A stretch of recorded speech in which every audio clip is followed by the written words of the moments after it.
اعوذ باللہ من الشیطان الرجیم بسم اللہ الرحمن الرحیم الحمد للہ الذی علا فی توحدہ ودنا فی تفردہ وجلا فی سلطانہ وعظما فی ارکانہ لا الہ الا ہوا لم یلد ولم یولد ولم یکن لہ کفوا احد الذي جعلنا من المتمسكين بولایة علی ابن ابی طالب الصلاة والسلام على سیدنا و نبینا ابی القاسم محمد اللهم صل على محمد وآل محمد وعلى آلہ الطیبین الطاہرین المعصومین المظلومین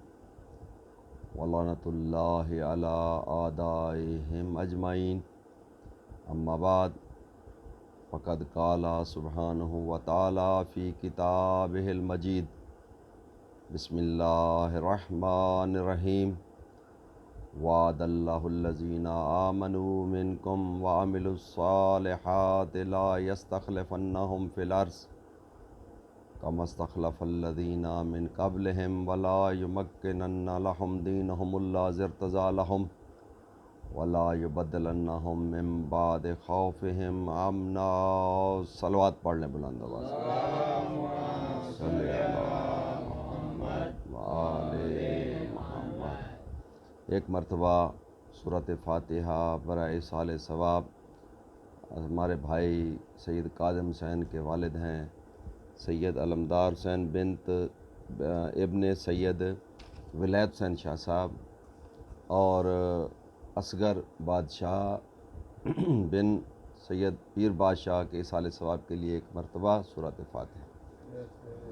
بسم اللہ الرحمن الرحیم۔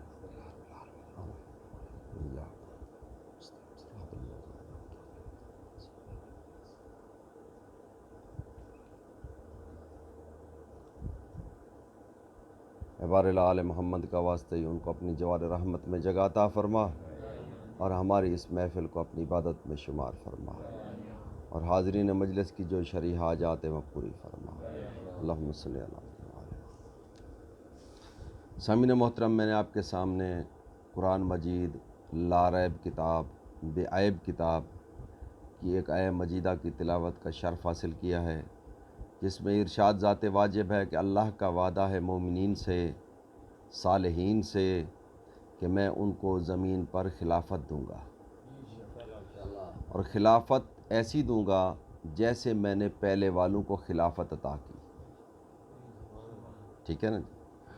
اور دوسرا وعدہ کہ میں دین مرتضیٰ کو، دین مجتبیٰ کو، دین مصطفیٰ کو مضبوطی عطا کروں گا، تمکین دوں گا، امکن کروں گا۔ اور تیسرا وعدہ ولا یبدلنہم من بعد خوفہم امنا، کہ ہم ان کو خوف کے بعد امن عطا کریں گے، اور ضرور عطا کریں گے۔ کچھ بھی ہو جائے خوف کے بعد امن ہوگا۔ تو پہلے میں نے عرض کیا کہ اللہ کا وعدہ جب مومنین سے ہے تو اس سے منافقین نکل گئے، مشرکین نکل گئے، اور کفار اس وعدے سے خارج ہو گئے۔ تو اللہ کا وعدہ ہے کہ میں بناؤں گا خلیفہ زمین پر۔ جنت کی بات نہیں ہے، جنت کی بات نہیں کر رہا میں۔ کہاں؟ کما استخلف الذین من قبلہم، جیسے ہم نے پہلے والوں کو زمین پر خلافت دی، ایسے ہی ہم ان صاحبان ایمان کو زمین پر خلافت عطا کریں گے۔ اور میں نے عرض کیا تھا کہ اللہ کا وعدہ ہے کہ ہم جو کمزور ہیں، جو مستضعفین ہیں، جو مظلوم ہیں، جنہوں نے دین کی خاطر ظلم برداشت کیا، ان کو ہم زمین پر خلافت دیں گے، ان کو ہم ائمہ بنائیں گے اور ہم بنا کے رہیں گے۔ یہ ہمارا ارادہ ہے۔ ٹھیک ہے نا جی؟ اللہ کا ارادہ۔ اور آپ سمجھتے ہیں کہ اللہ کا ارادہ جب ایک عام بندہ کو ارادہ کر لے مصمم، وہ اور بات ہے، اور یہ اللہ کا ارادہ تکوینی ہے۔ تکوینی ارادہ وہ ہوتا ہے جب وہ ارادہ کرتا ہے تو اس نے ہو کے رہنا ہے، چاہے کچھ بھی ہو جائے، اس وعدے کو پایا تکمیل تک ہونا ہی ہونا ہے یعنی کائنات کی کوئی چیز اس کو روک نہیں سکتی۔ تو میں نے عرض کیا ہے کہ ابھی تک دین مرتضیٰ کو مضبوطی عطا نہیں ہوئی، ابھی تک خوف امن میں نہیں بدلا۔ یہیں سے پتہ چلتا ہے کہ کسی کا انتظار ہے، وہ آئے دین اسلام کو مضبوطی عطا کرے اور خوف کو امن میں بدلے۔ اب جب اللہ بنائے گا جس کو خلیفہ، یہ بات ذرا نقطے کی طرف آپ توجہ رکھیں، جب اللہ کسی کو خلیفہ بنائے گا تو وہ اللہ کی طرح وہ بھی بے نیاز ہوگا۔ جیسے اللہ کسی کا محتاج نہیں ہے تو اللہ کا بنایا ہوا نمائندہ بھی کسی کا محتاج نہیں ہوگا، بلکہ دنیا اس کی محتاج ہوگی اور اس کے در پر آ کر کہے گی کہ اے علی یہ بتا، اگر تو نہ ہوتا تو میں ہلاک ہو جاتا۔ ہر جگہ پر اللہ کے نمائندے دنیا والوں کی ہمیشہ رہنمائی کرتے رہے ہیں۔ اور کل پرسوں میں نے عرض کیا تھا کہ اللہ تعالیٰ فرماتا ہے وَجْعَلْنَهُمْ أَئِمَّةً يَهْدُونَ بِأَمْرِنَا، کہ ہم نے ائمہ بنائے جو میرے امر سے ہدایت کرتے ہیں۔ یہدون فعل مضارع کا صیغہ ہے، اور اس کا معنی کیا ہے؟ اس کا معنی یہ ہے بھائی کہ وہ ہدایت کرتے ہیں اور کرتے رہیں گے، یعنی قیامت تک وہ ہدایت کرتے رہیں گے۔ اس کا مطلب ہے کہ ایک زمانے میں ائمہ نہیں ہوں گے، بلکہ جب تک زمانہ ہوگا ائمہ آتے رہیں گے اور وہ اللہ کے امر سے ہدایت کرتے رہیں گے۔ بات سمجھ رہے ہیں نا جی؟ اور اللہ کے امر سے، اور اللہ فرماتا ہے اوحینا، اور ہم نے ان کی طرف وحی کی۔ ہم نے کیا کی؟ ہم نے وحی کی ان کی طرف، فعل الخیرات، اقامت صلاۃ و ایتاء الزکوٰۃ وکانوا لنا عابدین۔ اور جب سے یہ ہیں، یہ میرے بندے ہیں، اسی لیے انہوں نے اپنا ماتھا کسی غیر کی چوکھٹ پر نہیں جھکایا، یہ میرے بندے ہیں۔ اور میں نے جب ان کو خلق کیا تو ان کی فطرت میں اپنی معرفت رکھ دی۔ بات سمجھ رہے ہیں؟ ان کی فطرت میں اپنی معرفت رکھ دی، یہ کسی غیر کے در پر جا کر میری معرفت حاصل نہیں کی کرتے رہے یا نہیں کی، بلکہ ان کی فطرت میں، جیسے میں عرض کر رہا تھا شاید کسی اور محفل میں، کہ جب اللہ سبحانہ وتعالیٰ نے، یہ کتاب کا نام ہے انوار نعمانیہ علامہ نعمت اللہ کی، اس میں یہ واقعہ درج ہے کہ جب اللہ نے جناب جبرائیل کو خلق کیا تو اللہ نے پوچھا اللہ نے پوچھا من انت و من انا، تو کون ہے اور میں کون ہوں؟ تو جبرائیل نے کہا تو ہے، میں ہوں۔ پھر اللہ نے پوچھا من انت و من انا، تو کون ہے میں کون ہوں؟ جبرائیل نے پھر وہی جواب دیا۔ یہ واقعہ میں تھوڑا سا آپ کو پیچھے سے لے چلوں، میرے ذہن میں آ گیا ہے۔ واقعہ اس طرح ہے کہ بھی جب رسول خدا کے پاس جناب جبرائیل وحی لے کر آتے تھے تو حضرت علی علیہ السلام جیسے داخل ہوتے تو جبرائیل کھڑے ہو جاتے تھے۔ تو رسول خدا نے پوچھا لوگوں کو بتانے کے لیے، عظمت علی بتانے کے لیے، کہ جبرائیل کیا بات ہے کہ تو اس جوان کی بہت عزت کرتا ہے، حالانکہ میرے بوڑھے صحابی بھی بیٹھے ہوئے ہیں، جب وہ آتے ہیں تو کھڑا نہیں ہوتا، لیکن جیسے ہی یہ علی آتا ہے تو کھڑا ہو جاتا ہے، اس کا راز کیا ہے؟ تو اس نے کہا یا رسول اللہ، جب اللہ نے مجھے خلق کیا اور اللہ نے مجھ سے سوال کیا کہ من انت و من انا، تو میں نے جواب دیا تو ہے، میں ہوں۔ پھر سوال کیا من انت و من انا، پھر میں نے یہی جواب دیا تو ہے، میں ہوں۔ پھر جب تیسری مرتبہ سوال کیا اللہ سبحانہ و تعالیٰ نے جبرائیل کو کہا کہ من انتا من انا، تو میں وہی جواب جو گستاخی پر معمول تھا میں وہی جواب دینے لگا کہ مجھے پیچھے سے آواز آئی، جبرائیل تو یہ کہے انت رب الجلیل وانا عبدک الذلیل و اسمی جبریل۔ جب یہ مجھے آواز آئی میں نے مڑ کر دیکھا تو یہی علی تھا جو مجھے تعلیم کر رہا تھا توحید کا درس۔ یا علی، تو میں کہتا ہوں اگر علی نہ ہوتے تو جبرائیل کو بھی پتہ نہ ہوتا کہ میرا نام کیا ہے۔ جبرائیل کو بھی بتانے والا علی ہے کہ تیرا نام جبرائیل ہے۔ یہ کتاب کا نام اگر کسی کو شک ہو، انوار نعمانیہ میں یہ واقعہ درج ہے، اور تمام علماء اس واقعے پر متفق ہیں۔ تو اللہ نے ان کو جب خلق فرمایا، ان ہستیوں کو، اپنے ائمہ کو، تو ان کی فطرت میں اپنی معرفت رکھ دی۔ یہ کسی غیر کے در پر جا کر اللہ کی معرفت حاصل نہیں کرتے رہے۔ جیسے ہم لوگ ہیں، ہم اللہ کی معرفت کے لیے آثار کے محتاج ہیں۔ ہم دنیا کے آثار کو دیکھ کر کہتے ہیں کہ کوئی ہے جو اس کا خالق ہے، لیکن یہ ہستیاں تو اس وقت خلق ہوئیں جب کسی شے کا وجود نہ تھا۔ بات سمجھ رہے ہیں؟ جب کسی چیز کا وجود ہی نہ تھا۔ اسی لیے میرے مولا علی علیہ السلام فرماتے ہیں، یا من دل علی ذاتہ بذاتہ، اے وہ ذات کہ جس نے اپنی ذات کی معرفت کرائی اپنی ذات کے ذریعے سے، کہ ہمیں کسی غیر کا محتاج نہیں کیا کہ ہم اس کے در پر جا کر ہم توحید کی معرفت حاصل کریں۔ اور اگر خداوند متعالی آپ لوگوں کو توفیق دے تو نہج البلاغہ کا پہلا خطبہ میرے مولا کا ضرور پڑھیں۔ کمال کا وہ خطبہ ہے جو توحید پر ہے۔ اور خدا کی قسم، اللہ اکبر، یا رسول اللہ، یا اللہم صلی علی محمد وآلہ۔ توحید کا جو کنسپٹ، جو تصور، جو عقیدہ ملت تشیع کے پاس ہے وہ کسی کے پاس نہیں ہے۔ وہ ہر صفات میں وحدہ لا شریک ہے، کوئی شریک نہیں ہے۔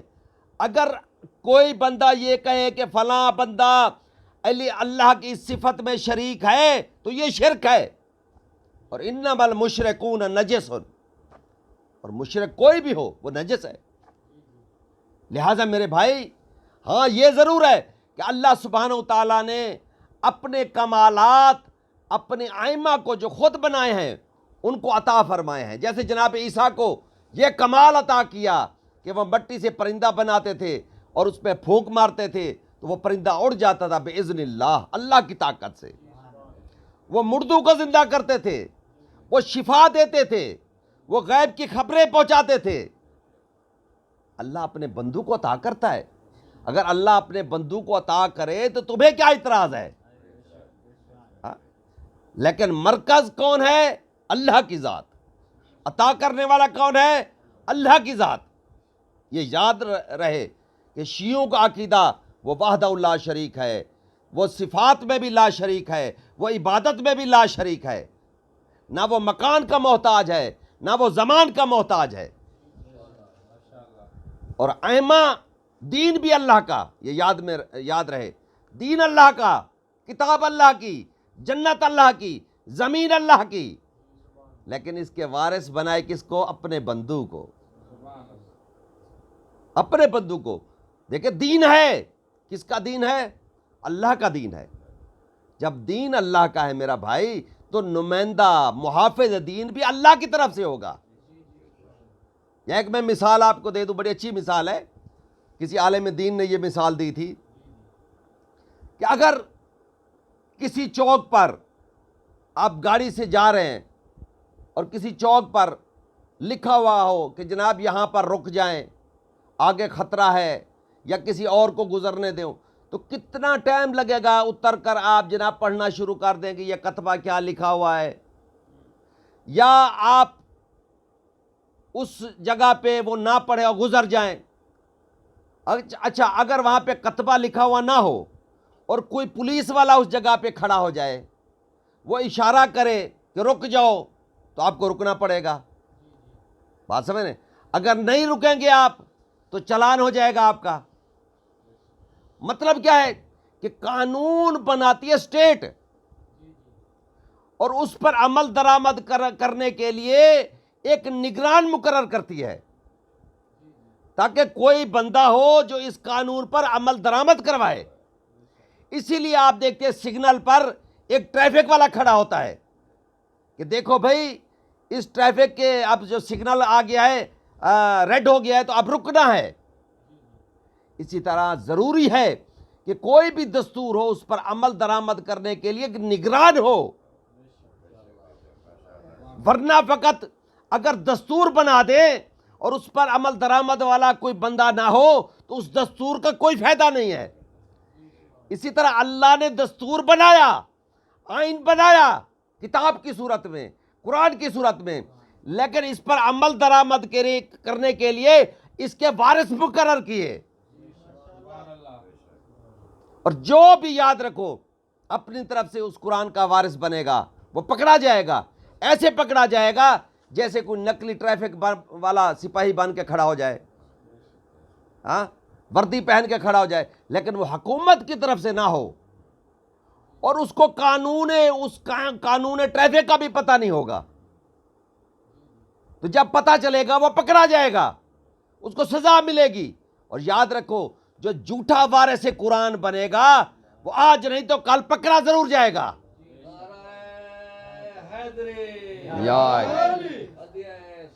اللہم صلی اللہ وسلم. اسی لیے اللہ نے فرمایا ثم اورثنا الکتاب الذین اصطفینا من عبادنا، پھر ہم نے اس کتاب کے وارث اپنے بندوں میں سے بنائے، مصطفیٰ بندے بنائے، چنے ہوئے بندے بنائے ہم نے، تاکہ اس کتاب پر عمل درآمد کریں. اور اسی لیے حضرت علی علیہ السلام کو ایک اقتدار کی ضرورت تھی، اسٹیٹ کی ضرورت تھی، ورنہ علی کو کیا ضرورت تھی؟ وہ علی خدا کی قسم جو علم الکتاب کا مالک ہے.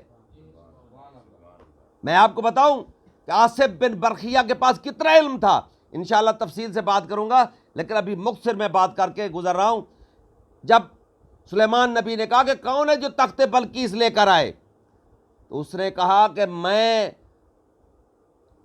قبل این یرتدا، یعنی کہ قبل یہ آنکھ کے جھپکنے سے پہلے، طرفوں کا آپ کی آنکھ نہیں جھپکے گی، اس سے پہلے میں تخت بلقیس پیش کر سکتا ہوں.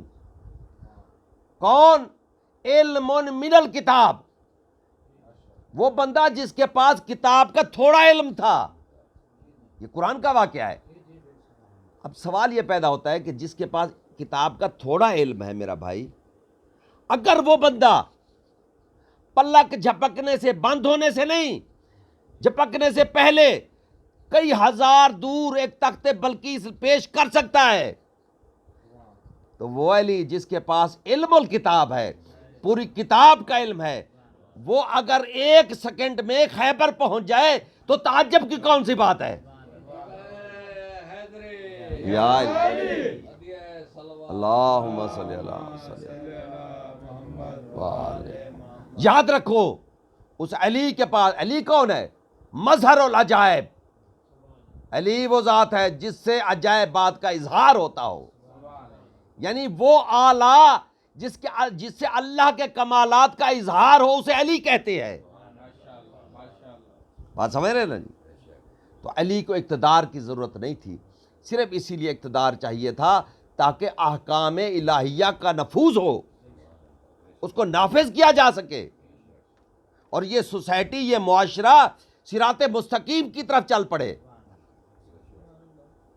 بات سمجھ رہے ہیں نا جی؟ تو اللہ کے جو نمائندے ہوتے ہیں یہدون بامرنا، اللہ فرماتا ہے یہ میرے امر سے ہدایت کرتے ہیں، اور میں ان کی طرف وحی کرتا ہوں.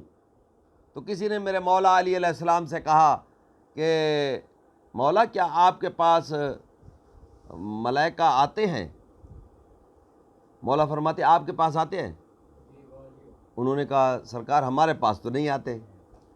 امام فرماتے ہمارے پاس آتے ہیں، بلکہ آتے نہیں، حوض کوثر سے میرے لیے وضو کا پانی بھی لے کے آتے ہیں، ہاں، اور میرے بچوں کا جھولا بھی جھلاتے ہیں، اور میرے گھر کی چکی بھی پیستے ہیں، اور جب جانے لگتے ہیں اور کہتے ہیں کہ یا علی آپ دعا کریں، ہاتھ اٹھائیں اپنے شیعوں کے لیے، آپ دعا مانگے، اور ہم ملائکہ آمین کہتے ہیں۔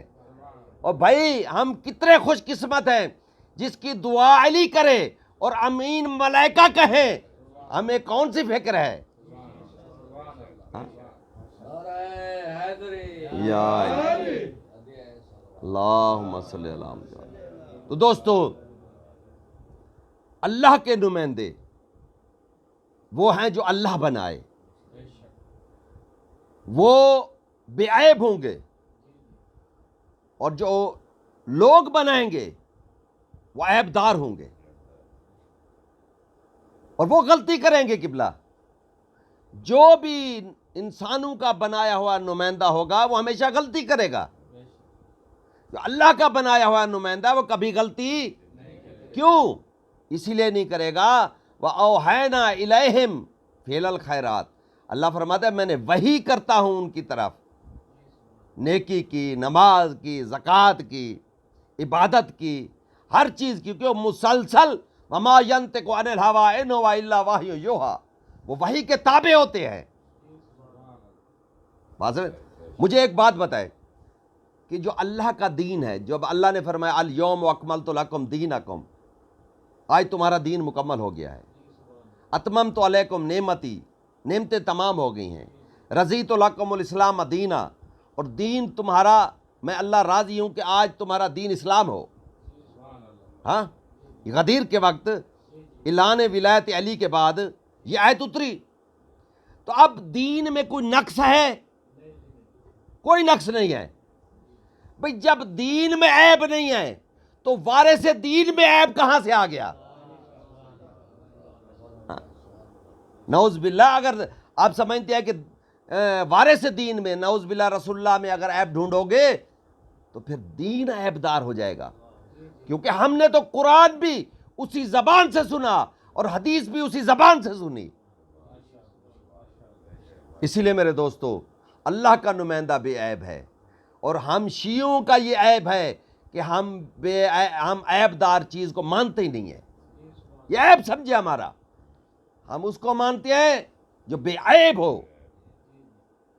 تو میرے دوستو، میں عرض کر رہا تھا کہ اللہ کے نمائندے، اللہ جن کو بنائے، اور میں آپ کو ایک حوالہ دوں، اس زمانے میں نے پہلے عرض کیا تھا کہ من مات لم یعرف امام زمانہ مات میتۃ جاہلیہ، جو اپنے زمانے کے امام کی معرفت کے بغیر مر جائے وہ کفر کی موت ہے، جہالت کی موت ہے، شرک کی موت ہے، کیونکہ جاہل ہمیشہ مشرک ہوتا ہے، شرک کرتا رہتا ہے۔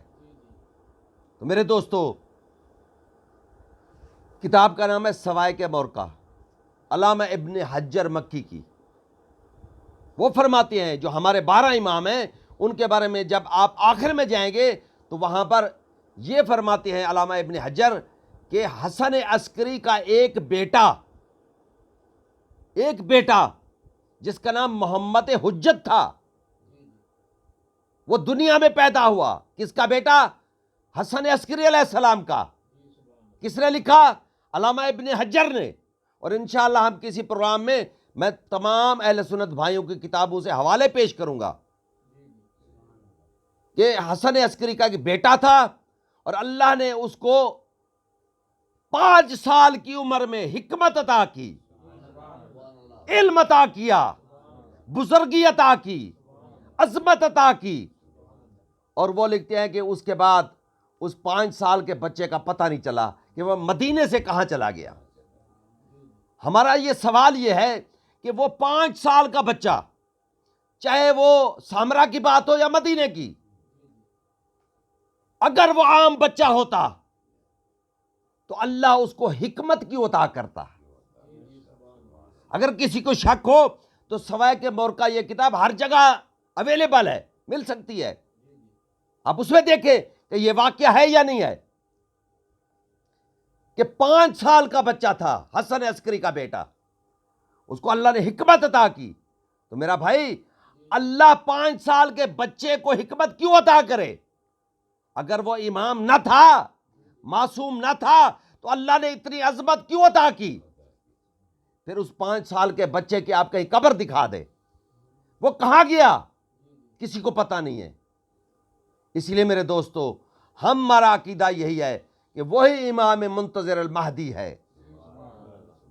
اور جب میں اس کا واقعہ سنا دوں کہ جناب جب سرکار کی ظہور کا وقت ہوا، میں کہتا ہوں پیدائش کا وقت ہوا، کچھ لوگ اختلاف کرتے ہیں الفاظوں پر، ہم یہ فقط ادب و احترام کے لیے ہم یہ لفظ استعمال کرتے ہیں کہ جب سرکار امام مہدی اجل اللہ تعالیٰ فرجہ الشریف کی آمد ہوئی تو امام حسن عسکری علیہ السلام نے بی بی حکیمہ خاتون کو کہا، پھوپھی اماں آج میرے لال کی آمد کی رات ہے، آپ ہمارے پاس ہیں. بی بی حکیمہ خاتون حیران ہو کر کہتی ہے کہ بیٹا حسن، آثار تو نہیں ہے، آثار تو نہیں ہے، آنے کے آثار تو نہیں ہے. تو امام حسن عسکری علیہ السلام مسکرا کر فرماتے ہیں، پھوپھی اماں جس طرح موسیٰ کے آنے کے آثار نہیں تھے. کیا مطلب؟ بھئی جب دایاں آئی تھی جناب موسیٰ کی ماں کے پاس، کیونکہ فرعون نے کہا تھا کہ دیکھو جس عورت سے بھی بچہ آنے والا ہے اس کو قتل کر دو.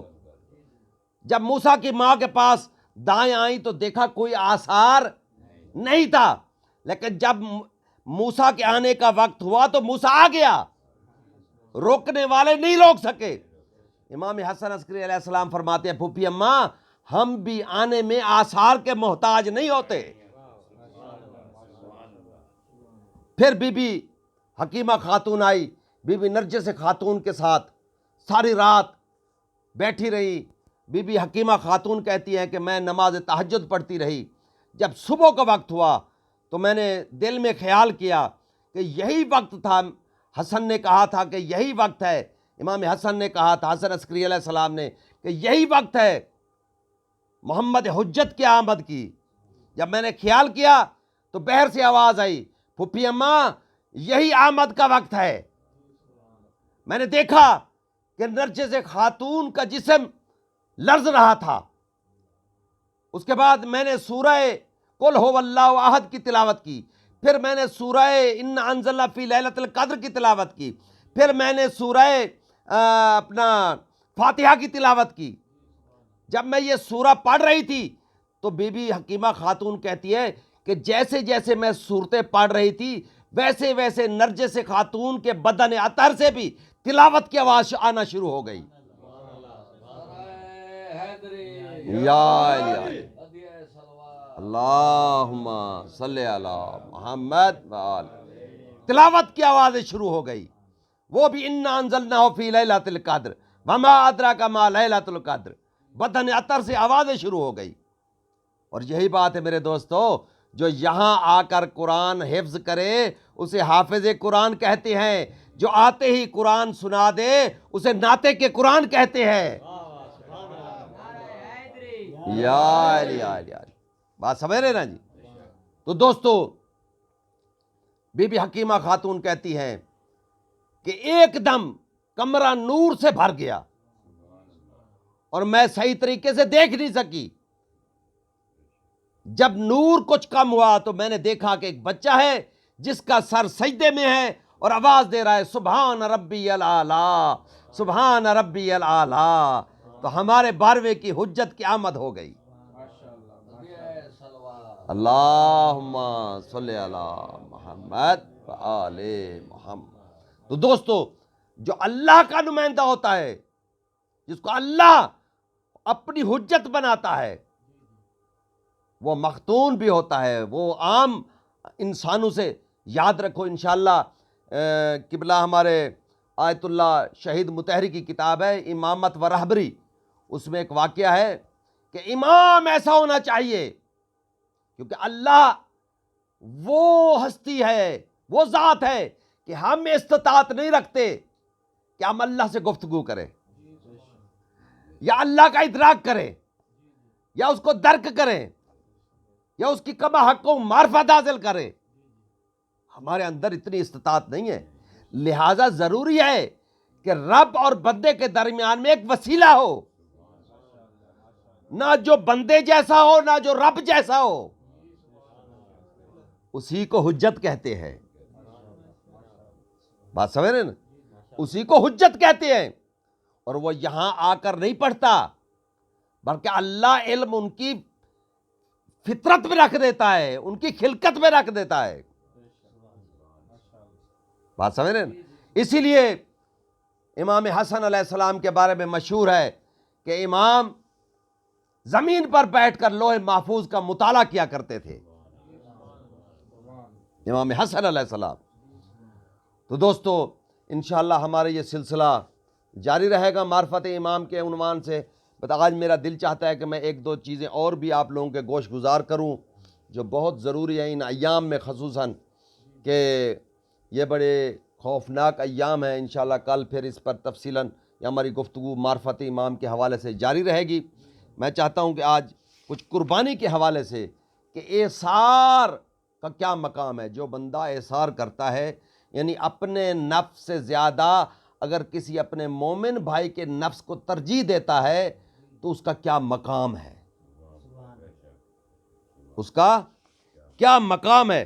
جیسے قرآن مجید میں سورہ الحشر میں اللہ تعالیٰ فرماتا ہے کہ یوسرون علی انفسہم ولو کان بہم خصاصۃ، کہ وہ انسان جو اپنے نفس سے زیادہ دوسروں کو ترجیح دیتا ہے،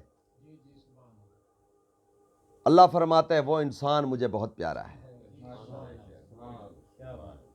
جو اپنے آپ سے زیادہ دوسروں کو ترجیح دیتا ہے۔ اور یاد رکھیں معصوم فرماتے ہیں حضرت علی علیہ السلام کے، میں خصوصاً دو چار فرامین میں چاہتا ہوں کہ آپ لوگوں کو سناؤں میں، تاکہ ایثار کا جذبہ پیدا ہو۔ ایثار، میں ایک اور بھی آپ کو واقعہ سناتا چلوں کہ حضرت موسیٰ علیہ السلام نے جب اللہ کی بارگاہ میں التجا کی، بار الہ سرکار ہمارے جو آخری بھائی ہیں آئیں گے محمد مصطفیٰ، اس کی امت کا کیا مقام ہے، تو اللہ نے غیب کے پردے ہٹائے۔ جب وہ مقام، وہ منزل دیکھی جنت میں جناب موسیٰ نے، جناب موسیٰ حیران رہ گئے، اے بار الہ اتنا بڑا مقام امت مصطفیٰ کا، یہ کون سی ایسی چیز ہے جو اتنے بلند مقام پر ان کو پہنچا دیا؟ تو اللہ فرماتا ہے موسیٰ ان کا جذبہ ایثار، قربانی کا جذبہ جو مصطفیٰ کی امت میں ہے وہ کسی امت میں نہیں تھا۔ بات سمجھ رہے ہیں؟ اور امام علی علیہ السلام فرماتے ہیں کہ ایثار بلند ترین بزرگی کا نام ہے۔ یعنی اگر کوئی بندہ چاہتا ہے کہ میں ایمان کے آخری درجے تک پہنچوں تو اس کے لیے ضروری ہے